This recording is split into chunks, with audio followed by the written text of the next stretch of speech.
নমস্কার, আশা করি সবাই খুব ভালো আছেন। আজকে বলবো গ্যাস বুকিং নিয়ে একটা ছোট সমস্যা বলেছিলাম, যেটা সব মানুষের এখন হচ্ছে। ফোন থেকে বুকিং হচ্ছে না, হোয়াটসঅ্যাপে বুকিং হচ্ছে না, এরকম ধরনের অনেক সমস্যা হচ্ছে।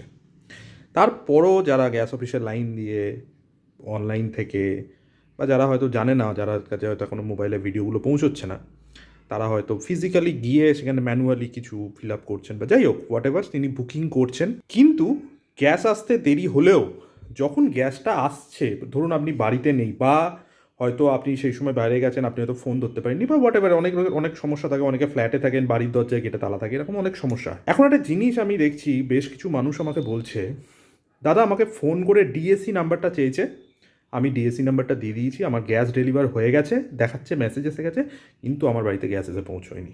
বি অ্যালার্ট হন এই জায়গাটা। আপনার বাড়িতে যদি গ্যাস, মানে আপনি ফিজিক্যাল প্রেজেন্টে, অথবা আপনি হয়তো বাড়ির বাইরে গেছেন, আপনার বাড়িতে কেউ রয়েছে, সে রিসিভ করছে, আপনার বাড়ির দোরগোড়ায় যতক্ষণ না আপনি নিজে গ্যাস ডেলিভারি নিচ্ছেন, বা আপনার বুকিং কমপ্লিট হচ্ছে পুরোটা, মানে গ্যাস ডেলিভারি হচ্ছে, বা আপনার রান্নাঘরে এসে পৌঁছচ্ছে, বা আপনি বাড়িতে যেখানে গ্যাস রাখেন সেখানে এসে পৌঁছচ্ছে, যতক্ষণ না এসে পৌঁছচ্ছে ততক্ষণ ডিএসসি দেবেন না। এটাকে টোটাল বন্ধ করুন, ঠিক আছে? এটা নিয়ে একটা বিশাল বড় জায়গা চলছে।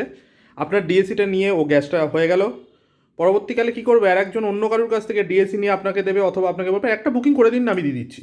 আপনার ওই গ্যাসটা কিন্তু ব্ল্যাকে চলে গেল, ঠিক আছে?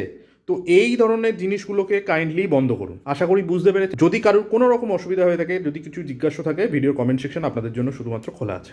সবাই ভালো থাকবেন, টাটা।